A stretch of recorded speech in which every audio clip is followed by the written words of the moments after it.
right, let's take you now to the floor of the U.S. Senate, where Senate Majority Leader Mitch McConnell is speaking. Let's take a listen. The question is, when do you use it? On Friday, the Democratic leader made the extraordinary and destructive choice to filibuster our bipartisan bill and guarantee the American people a shutdown of their federal government.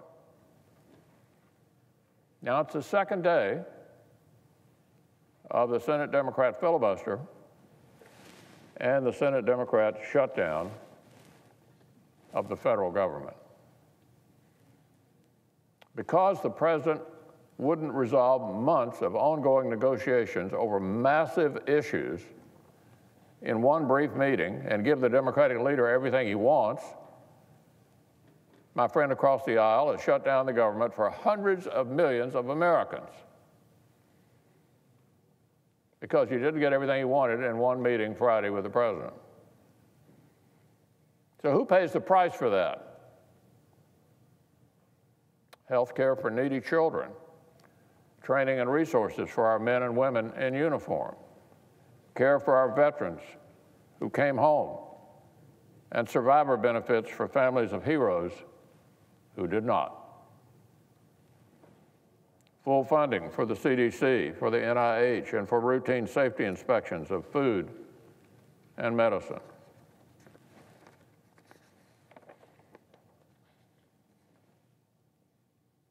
You know, to most Americans, those sound like, fundamental responsibilities.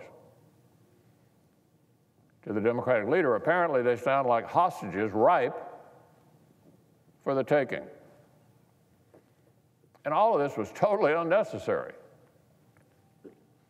There is a broad consensus on both sides of the aisle that DACA and other issues related to illegal immigration require a compromise solution. Almost everybody here, Democrat and Republican, believe we need to get to a solution on the DACA issue and related immigration matters. Bipartisan, bicameral negotiations have been underway for months. But they can go nowhere until Senate Democrats realize the extreme path their leader has charted leads them nowhere.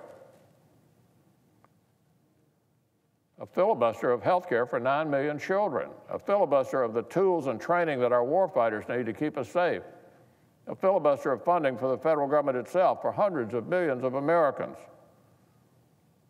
all over a tangential issue related to illegal immigration that does not even ripen until March.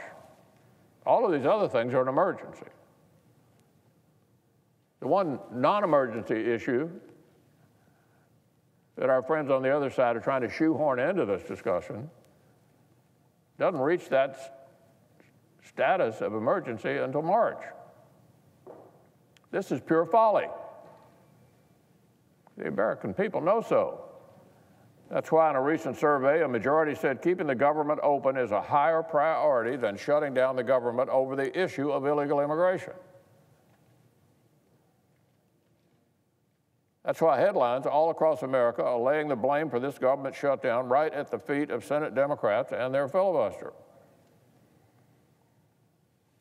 Now, the Democratic leader could end this today. We can get past this manufactured crisis and get on to a host of serious issues before us that require thoughtful, bipartisan negotiations. This shutdown is going to get a lot worse tomorrow. A lot worse. Today would be a good day to end it. All we have to do is pass the common sense legislation the Senate is currently considering. Ending a government shutdown and ensuring health care continues for vulnerable children. There is nothing in this measure that my Democratic friends cannot support. So here's the situation. If nothing changes, the cloture vote will be no sooner than 1 a.m. tonight. We could resolve this much earlier if the Democratic leader withdraws his procedural objection and allows the Senate to proceed to a vote. Our constituents want us to end this. Secretary Mattis, our military leaders, and our governors want us to end this, and we can. Today is the right day to do it. Senate Democrats only need to withdraw their filibuster and allow a bipartisan majority to move America forward.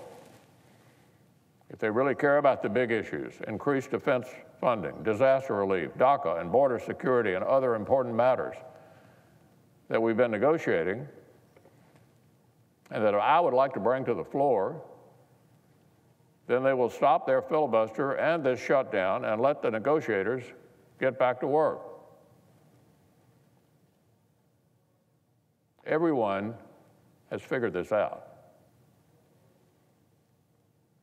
This shutdown was a political miscalculation of gargantuan proportions. But it doesn't need to go on any longer. It could stop today.